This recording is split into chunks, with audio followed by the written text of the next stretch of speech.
In short ये कहना चाहता है कि सारी महिलाएं बेवकूफ है और उनमें कैरेक्टर की कमी है, और ये भी जॉब पाने के लिए सेक्सुअल इंटरकोर्स के लिए कैसे मान जाती हैं। ये इनडायरेक्टली कहना चाहता है कि जॉब के लिए कोई भी महिला सेक्सुअल इंटरकोर्स करने के लिए रेडी हो जाती है। एक प्रोस्टिट्यूट को सेक्सुअल इंटरकोर्स के लिए पैसे दिए जाते हैं और यहाँ नौकरी दी जाती है, बस इतना ही फर्क है। सेक्शन 69 से धारा 69 सेक्शन 69 इन द न्यू भारतीय न्याय संहिता देयर इज वन सेक्शन 69। एक बार केस कोर्ट में चला गया तो ओनर का पूरा खानदान बिक जाएगा ये प्रूफ करने में कि सेक्सुअल इंटरकोर्स हुआ है या नहीं हुआ है, और अगर हुआ तो कंसेंट थी या नहीं।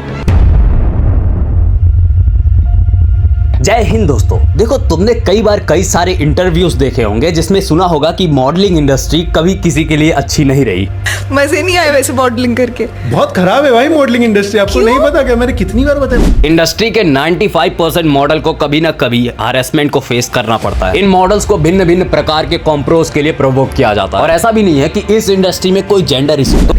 बहुत बुरी इंडस्ट्री है लड़कों के लिए स्पेशली। तुम लड़के हो या लड़की, डजंट मैटर, तुमको करना है, आगे जाना है तो करना पड़ेगा। इसी मॉडल इंडस्ट्री और बॉलीवुड कल्चर को फॉलो करते हुए हमारे लेजिस्लेचर ने 100% आरक्षण लड़कियों को देते हुए कॉर्पोरेट प्रोस्टिट्यूशन की नींव रख दी। मतलब अब कोई भी आदमी नौकरी या फिर नौकरी में प्रमोशन के बदले किसी भी महिला के साथ सेक्सुअल इंटरकोर्स करे तो वो कानूनन गलत नहीं होगा। अब हमारे संविधान के मुताबिक औरतों को जो राइट टू डिग्निटी का टैग मिला था, उस पे इस कानून ने सीधे सीधे हक दिया है, जिससे वुमेन एम्पावरमेंट तो छोड़ो, अब कोई आदमी इन्हें नौकरी तक देने से डरेगा। तो चलो अब इसी कानून के डीप में जाकर थोड़ा अपना मत्था फोड़ते हैं और इसे समझते हैं कि क्यों।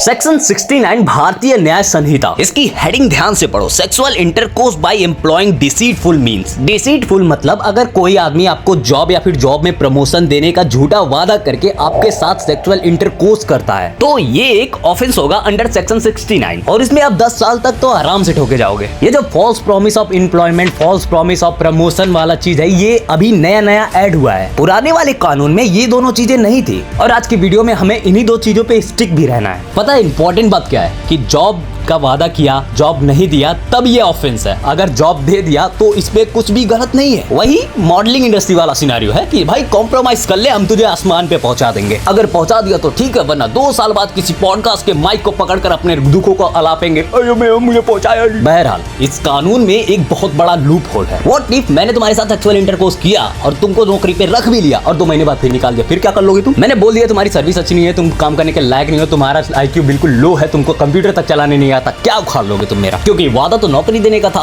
नौकरी पे टिका के रखने का थोड़ी। चलो ठीक है, ये सब छोड़ो, मैंने तुम्हें नौकरी भी दे दी, तुमको निकाला भी नहीं, फिर भी ये साला कैसा कल्चर है कि जहां पे लोगों को नौकरियां मेरिट के बेसिस पे नहीं, सेक्सुअल इंटरकोर्स के बेसिस पे मिल रही हैं। What about your women's empowerment, dignity, ये वो? ये कानून साला सीधे सीधे राइट टू लाइफ यानी आर्टिकल 21 ऑफ कॉन्स्टिट्यूशन के सीधे सीधे खिलाफ है। भाई राइट टू डिग्निटी हर लड़की का अधिकार है। इस लॉ से लड़कियों के अधिकारों का हनन हो रहा है, ये कंधा भी देख सकता है। ये कैसा कल्चर है जहां पे उसको प्रमोशन मिलेगी जो सेक्सुअल इंटरकोर्स करेगा? ये तुम लोगों को कॉर्पोरेट्स में धंधेबाजी नहीं दिख रही? आखिर प्रोस्टिट्यूशन होता क्या है, धंधेबाजी क्या है? कि अगर किसी लड़की के साथ सेक्सुअल इंटरकोर्स कर रहे हो तो हम उसे पैसे दे रहे हैं, और यहाँ पे पैसों की जगह नौकरी दे रहे हैं या फिर नौकरी में प्रमोशन दे रहे हैं, बस इतना ही फर्क है। इस कानून में दूसरी डरा देने वाली बात पता है क्या है? इस कानून का मिसयूज एक अच्छे खासे आदमी को बर्बाद कर सकता है। व्हाट इफ किसी लड़की को अगर अपने जॉब में प्रमोशन चाहिए और उसे मिल नहीं रही, तब तो वो अपने मेल एम्प्लॉयर को फंसाकर उसकी लंका लगा सकती हैं। अब इस डर से वो मेल एम्प्लॉयर्स किसी जेन्युइन लड़की को भी जॉब नहीं देंगे। वो भी सोचेगा ना कि क्या पता ये आगे जाके कोई सीन क्रिएट कर दे और मैं बर्बाद हो जाऊं। सोच कर देखो, किसी झूठी लड़की ने अगर ये केस किसी जेन्युइन लड़के पे कर दिया तो उसका तो पूरा खानदान बिक जाएगा। सालों तक करते रहो प्रूफ सेक्सुअल इंटरकोर्स हुआ या नहीं हुआ, और अगर हुआ तो कंसेंट थी या नहीं थी। इस समस्या का भार दोनों ही जेंडर सेम इंटेंसिटी के साथ उठा रहे हैं। सबसे बड़ी बात कि इस कानून की जो भाषा है वो बहुत ही डेरोगेटरी है किसी भी वुमेन के लिए। ये कितना अपमानजनक है एक बार सोच कर देखो। ये इनडायरेक्टली कहना चाहता है कि कोई भी महिला नौकरी या नौकरी में प्रमोशन के लिए सेक्सुअल इंटरकोर्स करने के लिए भी तैयार हो जाती है। मैं तुमसे एक जेन्युइन आंसर चाहता हूं कि क्या तुमको लगता है कि कोई भी महिला नौकरी के लिए इस स्टेप का यूज करना चाहेंगी? ये अपने माँ और बहन के पर्सपेक्टिव से सोचकर बताना। If your answer is yes, तो जितनी गलत वो इंटरकोर्स करने वाला बंदा है उससे कहीं ज्यादा गलत वो लड़की है। फिर तो हम जिस चीज के लिए मॉडलिंग इंडस्ट्री और बॉलीवुड को गालियां देते हैं वो चीज करनी अभी बंद कर देनी चाहिए। और अगर आपका जवाब ना है तो फिर वो लेजिस्लेचर जिसने ये कानून बनाया है, जिसमें ऐसी भाषा का यूज किया गया है जिसमें पूरे औरत समाज की डिग्निटी पर एक क्वेश्चन मार्क खड़ा कर देती है